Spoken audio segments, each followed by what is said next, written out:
Muito bem. Bom, eu queria chamar todo mundo aqui para uma reflexão a respeito desse nosso momento. Eu sempre gosto de fazer a pergunta. Nós estamos no Natal, estamos comemorando o Natal. Natal é nascimento. E eu sempre faço essa pergunta para mim, para as pessoas que estão próximas. Natal é nascimento de quem? Essa é uma pergunta muito importante. O filho não nasce no Natal. O filho é eterno. Quem nasce no Natal é Jesus. Nasce, vive uma vida inteira, de 33 anos, morre, ressuscita e não está mais aqui. Então, quem é que nasce? Nasce Jesus, não nasce o Filho, porque o Filho é eterno. O Filho participou com Deus da criação de absolutamente tudo. A expressão da sabedoria é que o Filho era o seu arquiteto, estava ao lado de Deus e se alegrava com a sua criação. Mas Jesus nasce. E aqui eu queria fazer uma reflexão simples, rápida com vocês aqui, a respeito desse nome, porque quando José fica lá em dúvida, né, fala, puxa, a mulher que estava prometida em casamento, agora se apresenta grávida, como é que é isso? Ele está lá pensando em cancelar o casamento de maneira bem silenciosa, para não desrespeitar também a esposa, e aí ele tem um sonho. No sonho, o anjo diz para ele, fica tranquilo, fique em paz. O que nela foi gerado através do Espírito. Vai nascer, através de Maria, um filho homem. E aqui esse detalhe. E você vai colocar o nome dele de Jesus. Esse não é um nome escolhido pelos homens. Esse não é um nome escolhido por José e Maria. Poderia ter sido, mas esse é um nome escolhido pelo próprio Deus. E aí, quando o filho nasce, quando Jesus nasce, José dá a ele o nome de Jesus. E eu queria fazer uma reflexão com vocês a respeito desse nome, que não é um nome qualquer, dentro daquela cultura, dentro daquela realidade. E para isso, eu vou te chamar a uma leitura do livro do profeta Zacarias. Vocês vão entender aonde eu quero chegar daqui a pouco. O profeta Zacarias faz parte dos últimos livros lá do Antigo Testamento. Ageu, Zacarias e Malaquias são os 3 últimos livros do Antigo Testamento. São livros de uma época completamente diferente daquela que a gente está acostumada. Nesse momento desses últimos profetas, lá no final do Antigo Testamento, o mundo é completamente diferente. Não é mais aquele mundo em que as pessoas estão vivendo uma transição entre a idade do bronze e a idade do ferro. Não. Nós estamos numa outra situação completamente diferente. Não são os dias de Davi, não são os dias de Abraão, são dias bem distintos. Nesse momento, já havia lá naquilo que seria o Mediterrâneo e a futura Grécia, já haviam os primeiros filósofos. Então o mundo já pensava diferente ali ao redor do Mediterrâneo. Se a gente andar um pouquinho mais, se a gente fosse até a China naqueles dias, nós já encontraríamos Confúcio e o confucionismo, toda uma série de plataformas de pensamento diferente. Se a gente olhasse para a Mesopotâmia, a gente ia encontrar Zoroastro, e a gente tem um mundo completamente diferente daquele que a gente está acostumado a ler nas páginas do Antigo Testamento. Então, quando nós estamos no final do Antigo Testamento, nós temos realidades completamente distintas. Por isso, esses livros, inclusive, são muito diferentes. O livro de Malaquias, o último livro do Antigo Testamento, é um livro que trabalha o tempo todo perguntas e respostas, a arte da dialógica, exatamente aquilo que os filósofos estão desenvolvendo também em outro lugar. Uma forma de linguagem diferente. Mas eu quero pensar em Zacarias.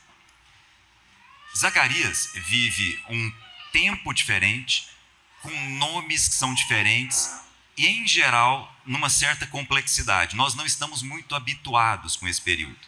Por exemplo, esse é um momento em que o tempo não é marcado através dos reis de Israel mais. Isso é interessante. Se você der uma olhada no profeta Isaías, no profeta Jeremias, você vai ver que a inserção do tempo, no caso desses profetas, é utilizando um nome de um rei de Israel. Quando a gente vai para Zacarias, Malaquias, o tempo é a partir de um rei persa. Isso já é uma mudança significativa.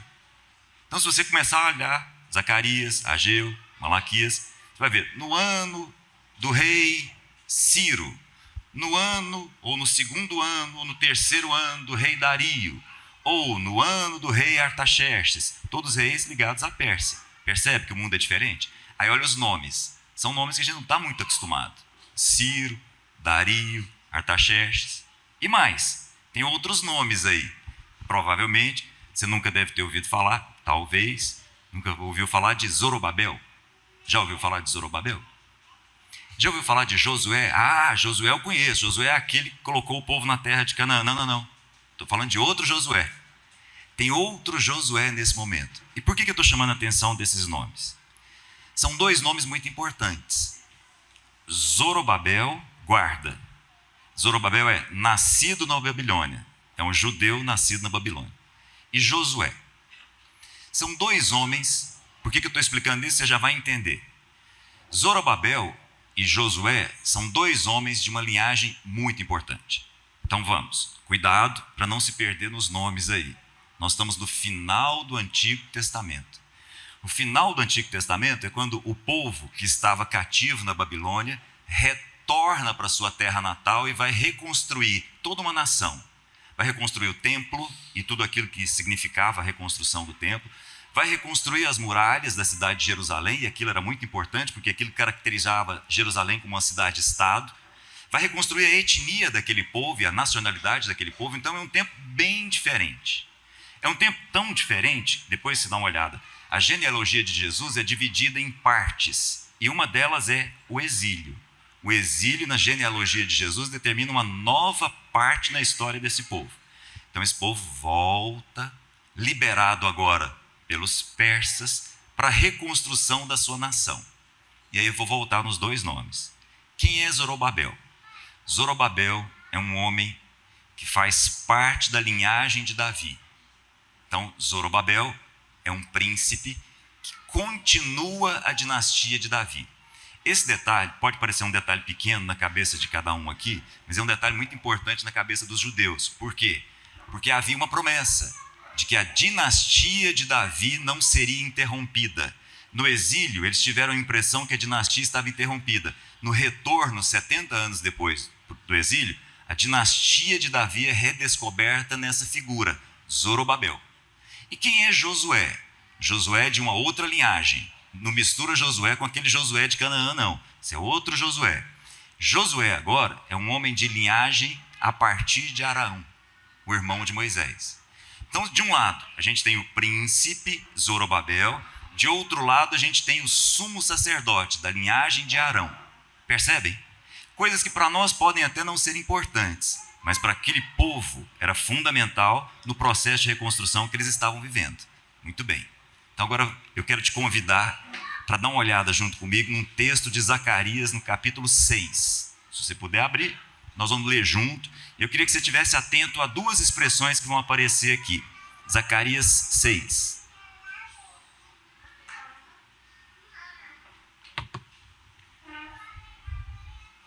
Eu relutei muito. Toda vez eu trazia o óculos, não dava, deixava ele aqui, mas hoje não vai dar mais. Chega o dia, né? Zacarias 6, versículo 9. A palavra do Senhor veio a mim. Então, a palavra do Senhor veio ao profeta Zacarias. A palavra era a seguinte: tome objetos dos exilados Eudai, Tobias e Gedaías, que chegaram da Babilônia. No mesmo dia, vá à casa de Josias, filho de Sofonias. Pegue a prata e o ouro. Faça uma coroa e coloque-a na cabeça do sumo sacerdote Josué. Vamos lá, antes de eu continuar a leitura. Tudo está claro até aqui? O sacerdote é chamado pelo próprio Deus a fazer o seguinte: olha, vai lá na casa de 3 exilados que acabaram de voltar, pegue lá alguns objetos deles, de prata e de ouro, porque você depois vai à casa de Josias e vai fazer uma coroa. Está claro isso? Então, olha, o profeta é chamado a confeccionar uma coroa. Só que tem um detalhe aqui que é muito estranho.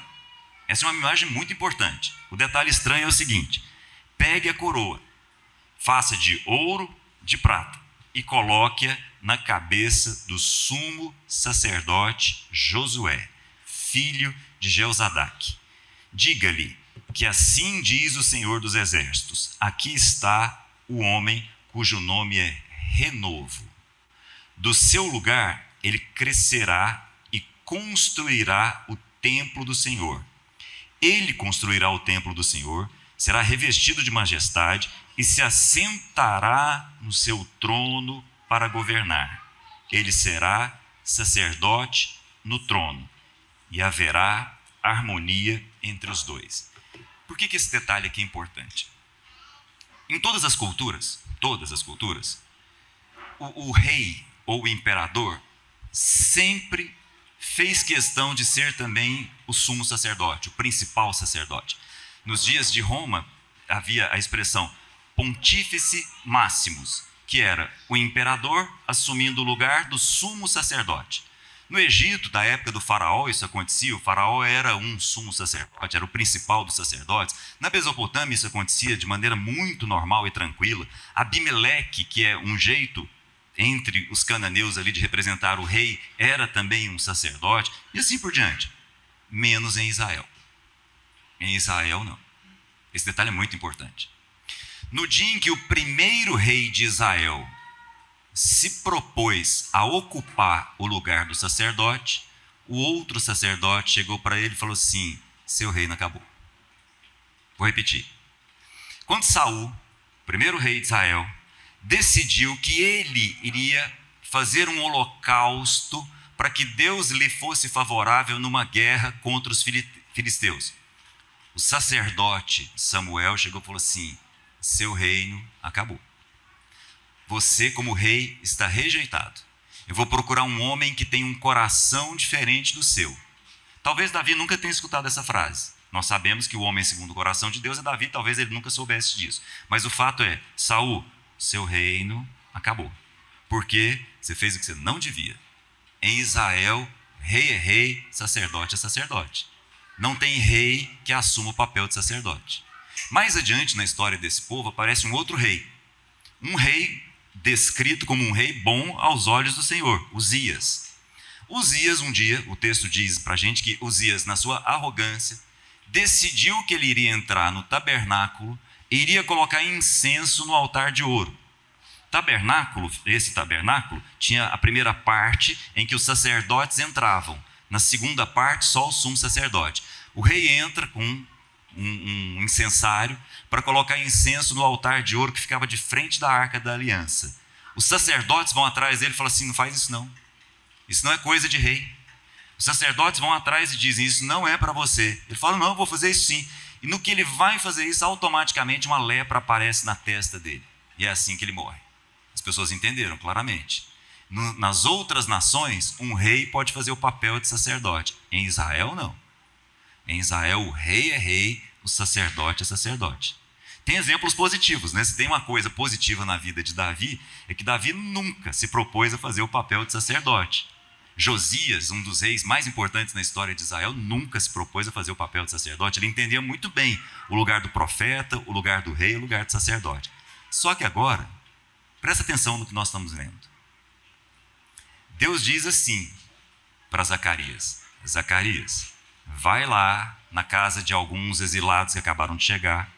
Você vai pegar deles prata e ouro e vai construir uma coroa. Você vai confeccionar, junto aí com o nosso amigo Tobias aí, você vai construir, vai confeccionar uma coroa. E vai fazer o que com essa coroa? Vai colocar sobre a cabeça do sacerdote. Isso é muito interessante. Como é que é o nome do sacerdote? Josué.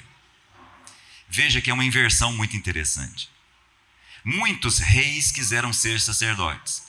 Essa é a primeira vez que a gente tem um sacerdote sendo coroado como rei.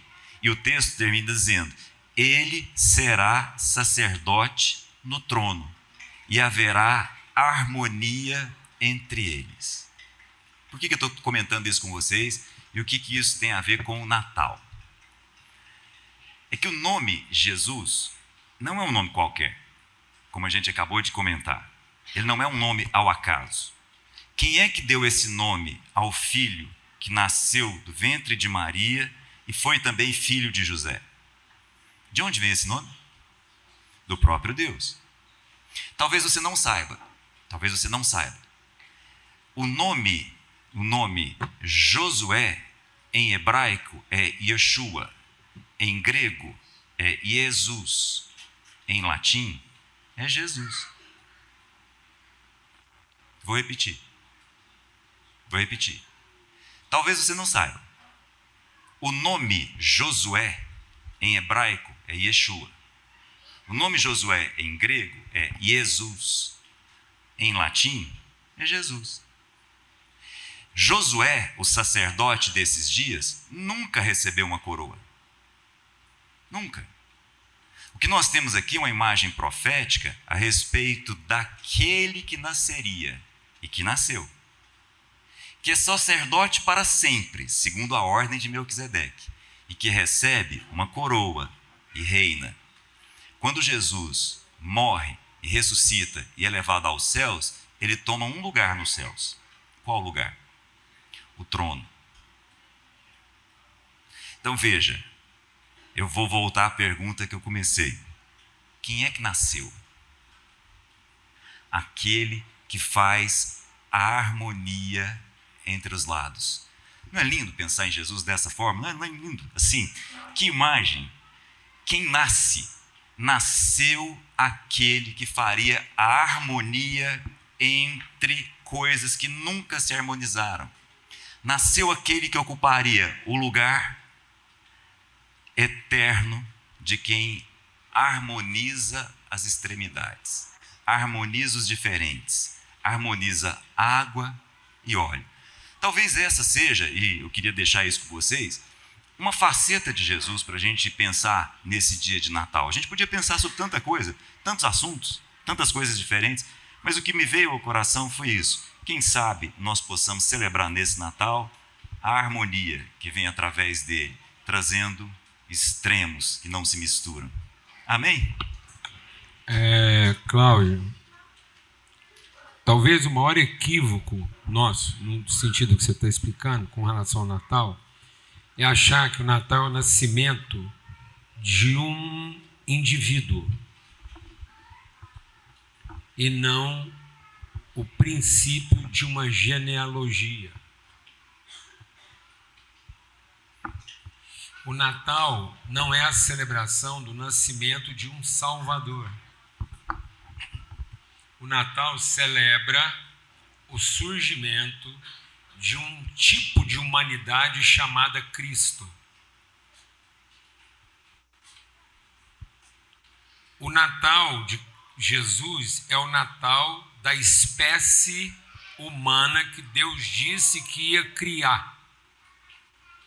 Quando Deus disse assim, façamos o homem, de modo que o homem seja a expressão visível de quem nós somos, essa é a intenção eterna de Deus.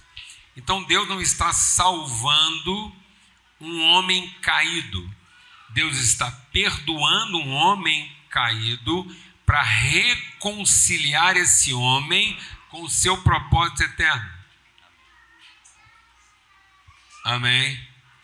Então, o sacrifício de Cristo na cruz é para perdoar você e eu de tudo aquilo que nos separa de sermos a espécie de gente que Deus disse que faria. Lá na eternidade, Deus diz assim, eu vou povoar a criação com um tipo de gente.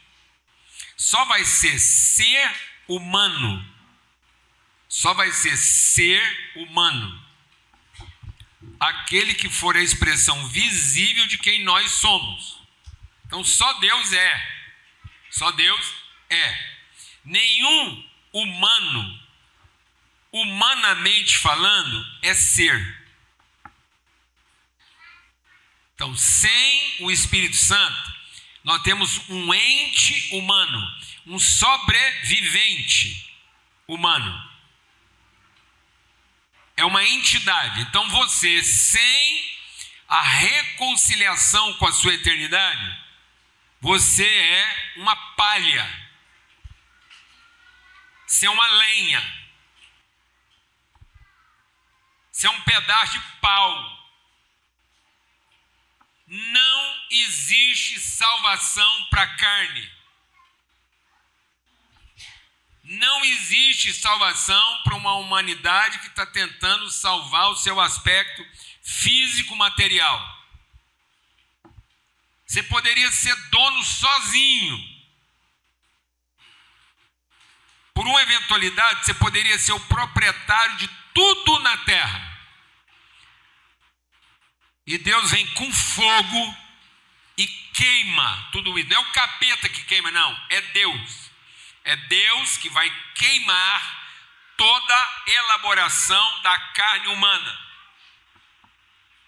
Deus, na sua fidelidade, vai destruir tudo aquilo em que a humanidade colocou a sua confiança.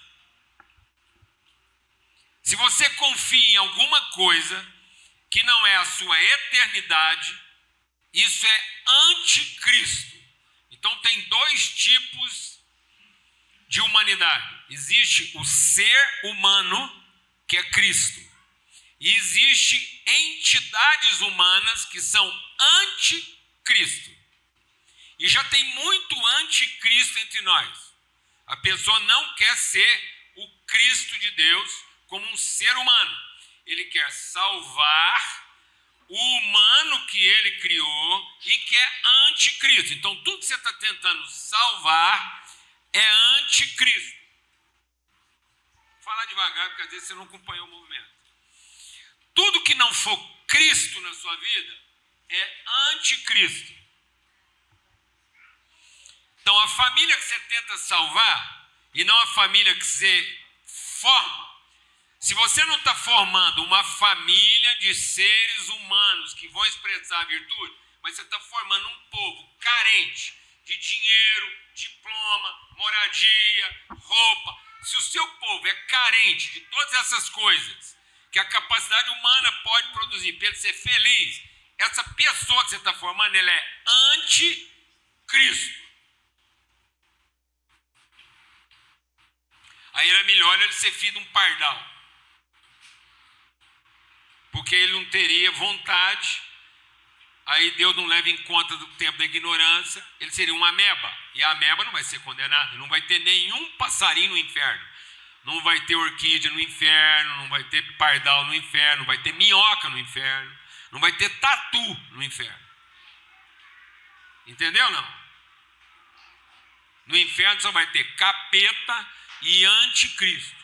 O anticristo é aquele que passou a vida inteira tentando salvar o projeto de vida que ele criou, pensando que ele está garantindo um futuro feliz para ele. Isso é anticristo, porque ele não se ocupou em ser a pessoa que Deus disse que iria fazer para ele ser. Façamos o homem para que ele seja a expressão visível da nossa semelhança. Então, o único ser que quis fazer através de mim e de você um ser que é a expressão do que é ser e não a satisfação do que é ter. Então você representa a satisfação de ter ou a convicção de ser?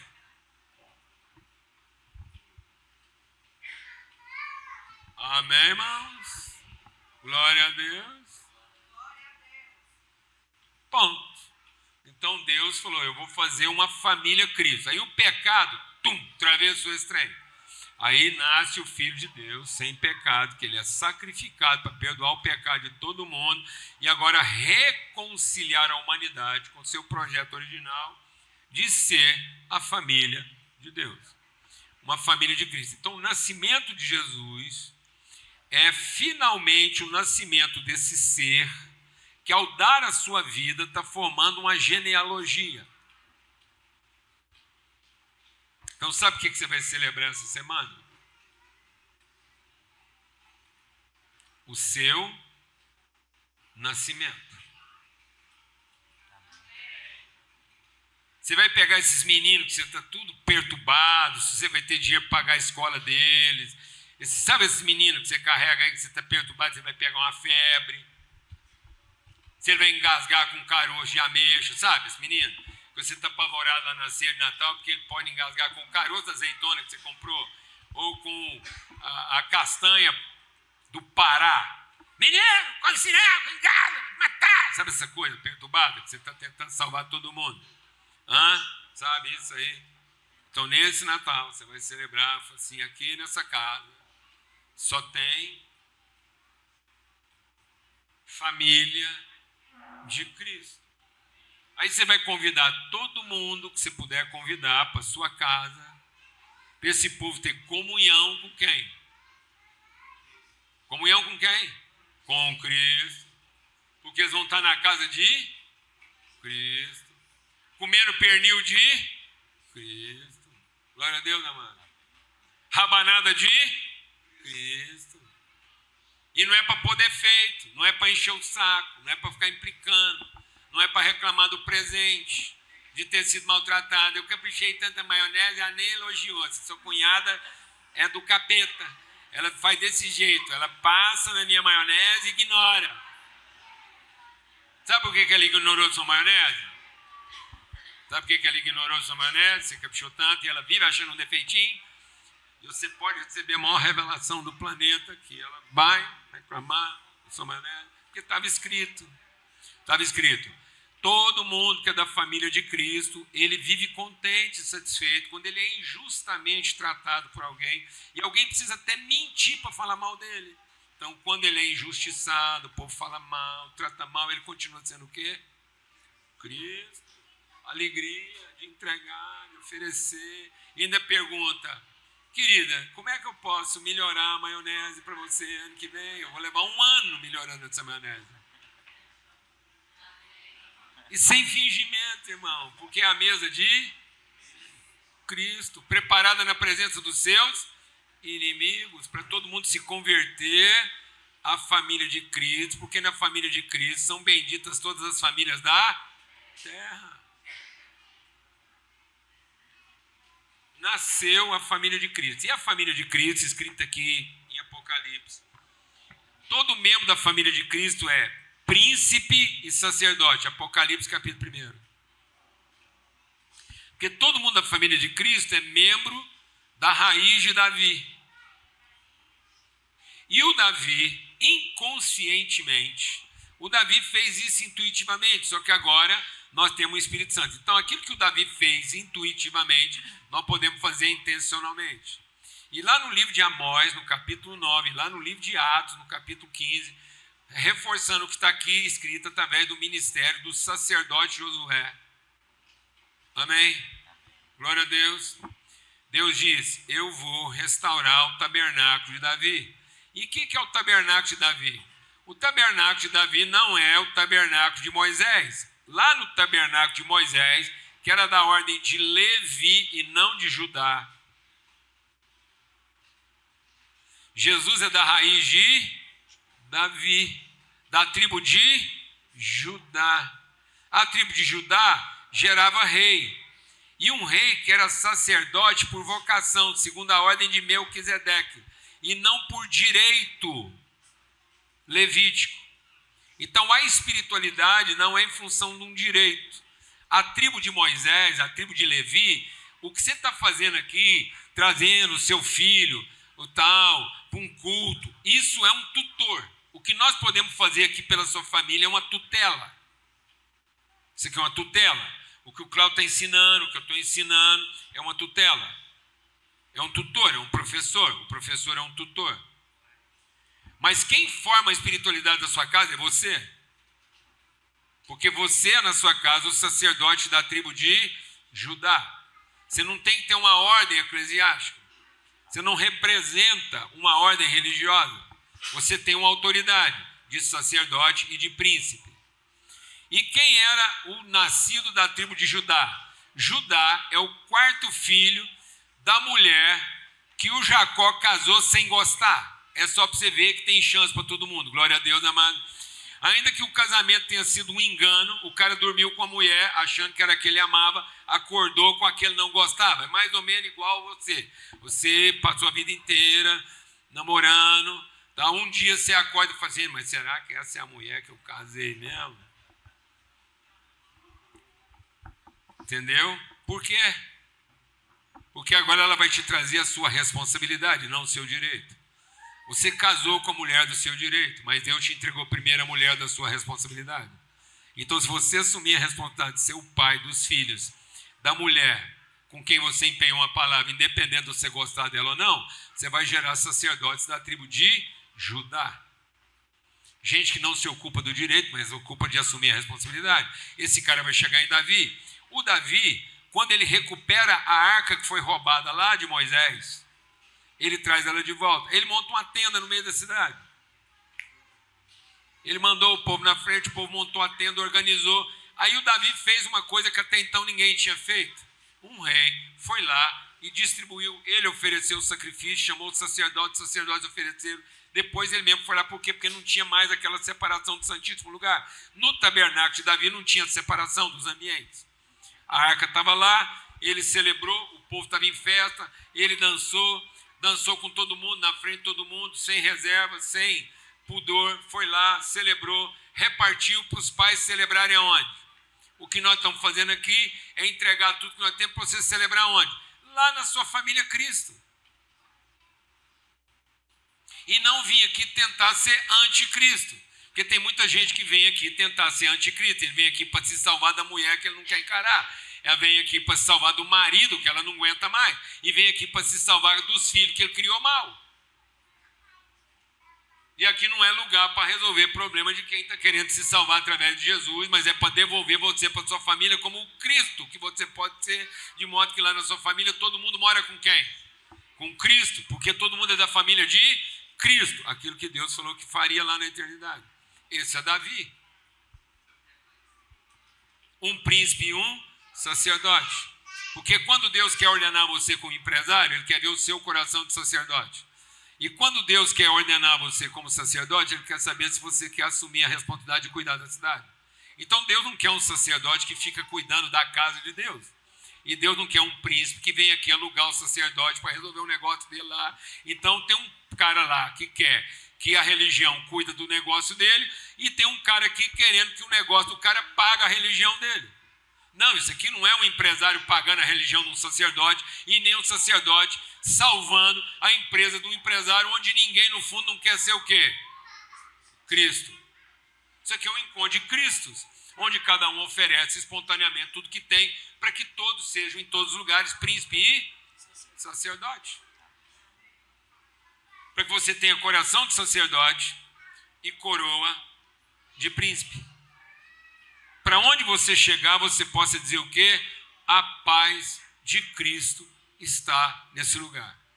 Eu quero terminar meu testemunho, posso? Claro. É o seguinte, dentro daquilo que o Cláudio está compartilhando, lá no texto, depois você vai lendo Zacarias.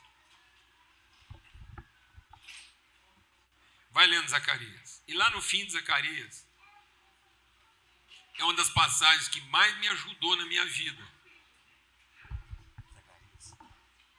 Hã? É uma das passagens que mais me ajudou na minha vida. Quantas vezes na minha vida eu olhei para certas situações,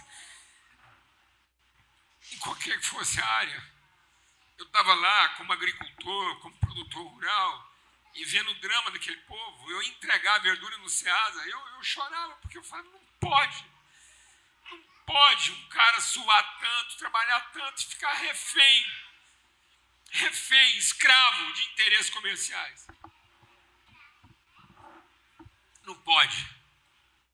Não pode. A manipulação comercial que se faz nesse país, tornando pessoas que lutam tanto, empresários grandes. Hoje você tem um empresário lá que produz lá na área pecuária. O cara é influente tudo quanto é marca. Quando ele chega lá no produto dele, ele é refém de uma coisa quase que escrava. A precificação, o comércio, a precificação dos insumos, da semente, da produção, o armazenamento, a circulação. Meu Deus, meu Deus!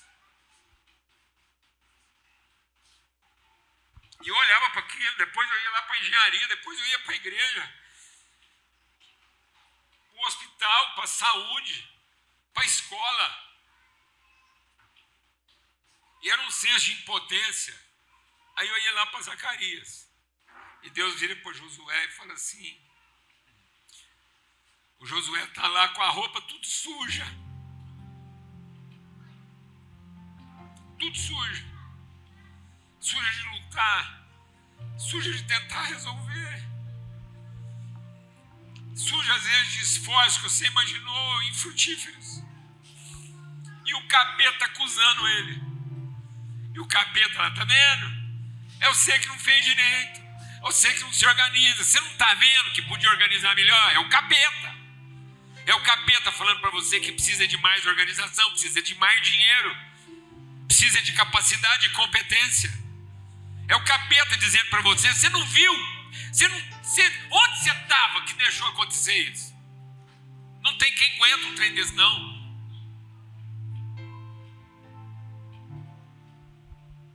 Não tem quem aguenta. Você tem que provar alguma coisa, ou viver a ilusão de achar que um acerto seu teria garantido a felicidade de todo mundo. Ou que um erro seu pode ter comprometido a felicidade de todo mundo. Quem consegue ficar nesse lugar de ser salvador da humanidade? Não, amado. A salvação da humanidade já foi resolvida. Sabe essa dor que você está sentindo? Sabe essa falta que você está sentindo? Sabe esse pecado que você acha imperdoável? Sabe aquele erro que você acha que pode ter regaçado com a sua família pro resto da vida? Deixa eu te falar uma coisa, já foi perdoado. E aí Deus fala isso para Josué. Deus manda os anjos tirarem a roupa dele e colocar uma veste limpa, pura. E Deus repreende Satanás. Não tente repreender os teus acusadores. Não tente argumentar contra quem está te questionando e não te perguntando. Perda de tempo. E isso ia lá, eu ia lá, novo, jovem, cheio de vontade no coração, como até hoje, e muitas vezes me sentindo incapaz para as coisas mais simples. Como cuidar de um filho como você acha que precisava ser cuidado. Como proteger ele de um mal que você sabe que está ali na cara do gol. Aí eu ia lá para o Josué. E aquela voz era silenciada porque Deus trocou minha roupa. E ele pôs vestes limpas em Josué. Depois ele disse assim, ó Josué, agora eu vou fazer uma coisa. Eu vou colocar uma pedra na sua frente.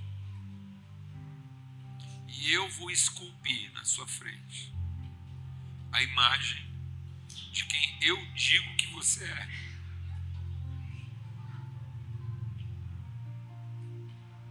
Não é o que você está querendo fazer de você. Não é o que as pessoas gostariam que você fosse. Não é o que as pessoas precisam que você seja. Não é o que você está se esforçando tanto para ser. É o que eu disse que eu faria de você. É isso que tem que estar diante dos seus olhos. E você não tire os olhos disso. Não tire os olhos do Cristo que eu disse que você seria. É eu que estou formando você. Os anjos não estão aqui para te ajudar. Os anjos não vieram aqui para te ajudar. Demônio veio para te ajudar. Os anjos vêm só para garantir que você vai ser o Cristo. Que o seu sacrifício lá no fim não será em vão. Que você não vai morrer fora de hora. Que você não vai morrer de um acidente. Ninguém da sua casa vai morrer de acidente. Ninguém na sua casa se perderá fora de hora, porque você pertence a uma família de Cristo. E os anjos vão garantir isso. E você está sendo esculpido em pedra. E aí Deus colocou diante de nós, claro. Aí toda vez eu tinha que parar e falar assim, ó, eu estou olhando para o Paulo que eu quero fazer. Eu estou olhando para o Paulo que as pessoas gostariam que eu fosse. Eu estou olhando para o Paulo que as pessoas precisam que eu seja. Eu estou olhando para o Paulo que eu acho que eu deveria ser. E eu vou voltar meus olhos para o Paulo que Deus está dizendo que faria. e as minhas vestes estão limpas. Vai perder tempo quem quiser gerar no meu coração culpa.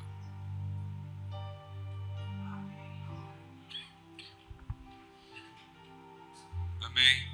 Já vou avisando. Você vem conversar comigo qualquer assunto. Mas enquanto você estiver tentando colocar no meu coração algum tipo de culpa, eu vou esperar você terminar para a gente começar a conversar. Glória a Deus, amados. Sob responsabilidade, nós assinamos agora.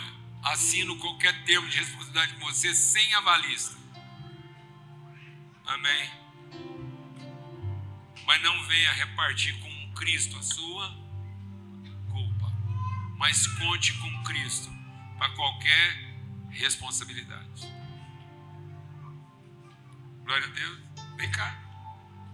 Vem cá, você falou que ia falar, vem cá.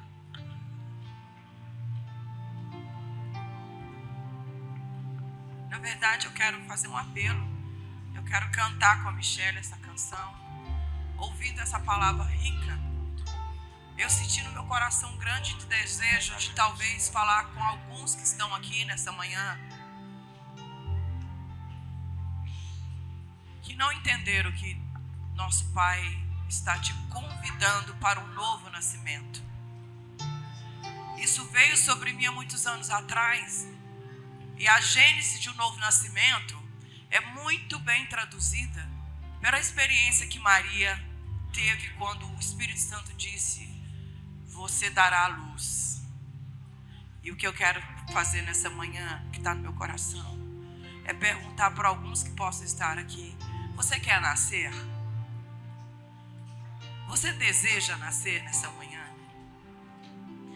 E provavelmente, se esse desejo está no seu coração, a nossa mente é terrível, é uma luta da mente com o Espírito.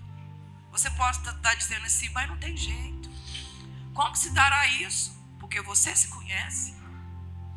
Ninguém precisa de falar quem é você. Você sabe quem você é.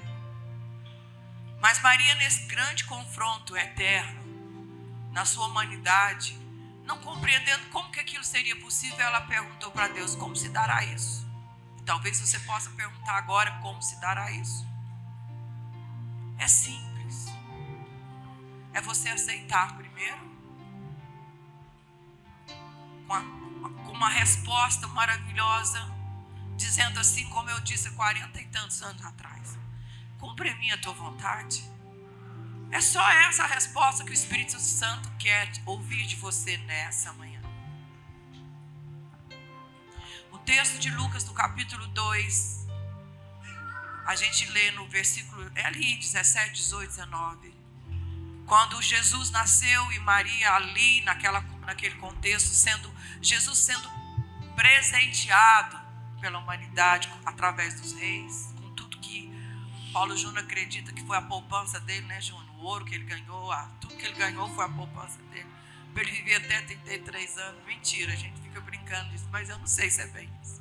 Mas eu sei de uma coisa: que Maria, vendo todo aquele movimento, a palavra de Deus diz assim: ela ouvia tudo e guardava no seu coração. Ela ouvia tudo e guardava no seu coração. Eu espero que todos nós essa manhã tenham sido sensível ao ouvir do Espírito Santo aqui. Foi muito profundo. E aqueles que querem nascer nessa manhã possam dizer: cumpre em mim a tua vontade. E para isso eu quero que a Michelle cante conosco essa canção, porque talvez o que você possa dizer só nessa manhã também é: santo, santo, santo. Primeira experiência que eu tive com o Senhor, quando o Espírito Santo foi derramado sobre a minha mente, foi reconhecer a santidade dele. Que amor é esse? Que amor é esse? Crucial. Amor de cruz. Morreu por mim. E como hoje eu tenho senso de significado de crescer em Cristo, ser de Cristo, para Cristo e por Cristo, é uma alegria, é um senso de plenitude como nunca. Então feche seus olhos. Eu queria que toda a congregação pudesse orar comigo, que Que esse fosse um momento libertador, redentivo para aqueles que ainda não experimentaram isso.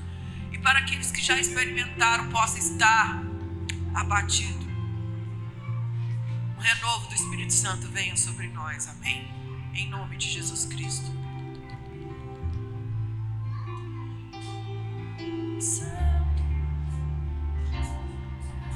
As muitas gerações rendidas em louvor, cantando ao Cordeiro uma canção. Os que em ti se foram e os que hão de crer, cantando ao Cordeiro uma canção. Teu nome é mais alto, teu nome é maior, teu nome é sobre todos. Os tronos e domínios, governos e poderes, teu nome é sobre todos. E os anjos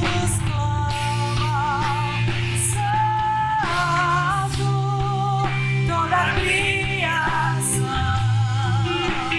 Santo, exaltado és, Santo,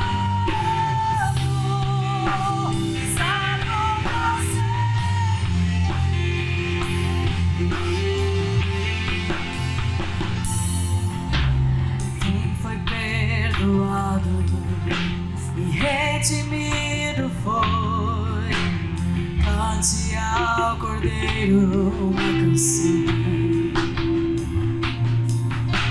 Aquele que é livre e leva o teu nome, cante ao Cordeiro uma canção. Cantaremos para sempre, amém. E os anjos clamam, Santo, toda a criação, Santo, exaltado és,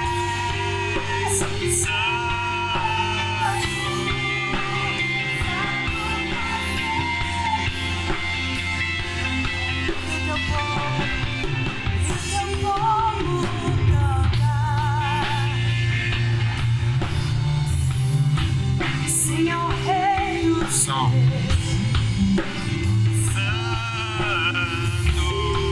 dos servirás,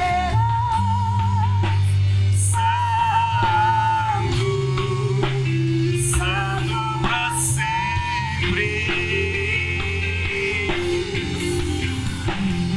Vai lá.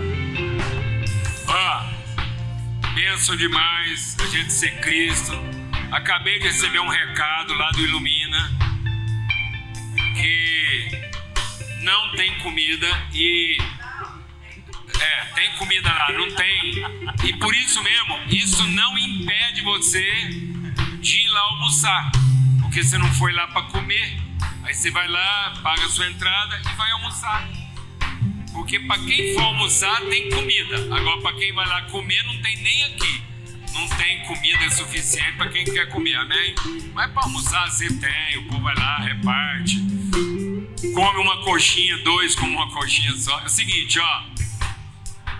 O nosso livro devocionário, Cartas Vivas de Amor, tá com a Lana aqui, por favor. Tá lá no fundo, lá tem lá, não tem? Gente, isso é o presente de Natal. Eu peço o Zé Carlos vir aqui, ele põe a banca lá, traz os devocionários, lá tem Bíblia em quadrinho. Eu é que insisto, porque é uma forma de você ter palavra de Deus repartida na sua casa. E é um presente maravilhoso, tem coordenações hoje de devocionário. Tem esse devocionário aqui, ó, uma reflexão bíblica diária, 365 no ano. Cabe na bolsa, R$10, é um ótimo presente. Você estava pensando, queria dar presente para o pessoal da minha empresa, meus colegas de trabalho, tá na mão, tá ok? Então, por exemplo, eu comprei um devocionário para todos os funcionários lá do condomínio que eu moro. São 40. Então vou dar de presente lá no nosso portal lá. Todos vão receber, os vigias, guarda-noite, todo mundo lá. Amém? Então, faz isso. É uma ótima forma de você dizer que a pessoa não é invisível na sua vida e que você quer repartir com ela virtude espiritual não religiosa. Então tá lá, cartas vivas. Outra coisa, se eu pedisse para todo mundo levantar a mão aqui, quem de alguma forma prosperou esse ano, teve um desafio vencido, eu sei que perrengue não faltou que não, luta também não faltou não, mas eu sei, eu acompanho, eu vejo, testemunho os desafios vencidos, os problemas enfrentados e a prosperidade de um filho entrando na faculdade, outro formando, uma casa, uma reforma, uma viagem. Então é momento de você compartilhar isso com outras pessoas. Então quando a gente fala de dinheiro aqui, pelo amor de Deus, não é donativo, não é caridade, é a possibilidade da gente compartilhar a prosperidade de cada um, de modo que a minha riqueza seja significada na necessidade de outro. E nós temos muitos desafios no final do ano. Nossa conta para fechar aí até o dia 30 e conta com a sua prosperidade, com a sua generosidade, tá bom? Então vai colocar aqui o Pix, não esquece de levar seu presente, enfim, um bom Natal. Só um minutinho, pode falar aí. só um minutinho. Segura só um minutinho. Eu quero te dar um presente. É mesmo? É. Olha aí. Eu poderia fazer isso longe, né? Poderia fazer isso independente de vocês, mas eu vou fazer isso aqui agora para tornar isso algo que você também leve para casa e faça. Quero te entregar uma palavra. E aí, faz isso na sua casa. Talvez esse seja o maior presente que você tenha para dar para algumas pessoas. Eu tenho repetido isso aqui. Uma palavra não é um som. Um som é uma onda que se propaga. Uma palavra tem em si mesma uma realidade ativa que não morre. Vou repetir. 2 surdos podem conversar sem emitir, 2 mudos podem conversar sem emitir um som. Vocês concordam? Mas tem palavra ali. Então entregue uma palavra. Eu vou te entregar uma palavra. Eu não sabia da sua relação com Zacarias, então eu vou te entregar uma palavra em Zacarias. Assim diz o Senhor: estou voltando para Sião e habitarei em Jerusalém. Então Jerusalém será chamada Cidade da Verdade, e o monte do Senhor dos Exércitos será chamado Monte Santo. E assim diz o Senhor dos Exércitos: homens e mulheres de idade avançada voltarão a sentar-se nas praças de Jerusalém, cada um com a sua bengala, por causa da idade. As praças da cidade ficarão cheias de meninos e meninas e ali brincarão. Palavra de Zacarias: não despreze os pequenos começos. Essa é a palavra do Senhor como presente para você nesse Natal. E o Cláudio sabe que nós estamos entregando toda a nossa energia, tudo que a gente tem agora, nesse último esforço nosso, para que as nossas cidades tenham praças. Isso está acontecendo, essa igreja aqui está vivendo isso. Um dos lugares mais desafiadores do Brasil, lá em Jurerê Internacional. Lá em Jurerê nós transformamos a praça lá num lugar de velhos e crianças juntos, contando história. A nossa horta lá acabou de ganhar um prêmio cultural lá, tá bom? A horta que você ajudou a plantar. Essa é a cidade que a gente acredita. Amém? Velhos e crianças juntos, contando história, num lugar de dignidade, nessa nova Jerusalém. Deus não está restaurando o templo, Deus está restaurando a praça. Nós vamos daqui para a praça, se Deus quiser, amém? Por isso que a nossa reforma aqui, esse terreno no fundo aqui é nosso. E a nossa reforma aqui daqui a pouco, aí você vai ver nós falar de dinheiro aqui, mas a reforma aqui não é para ampliar o templo, é para melhorar a praça. Vamos em paz.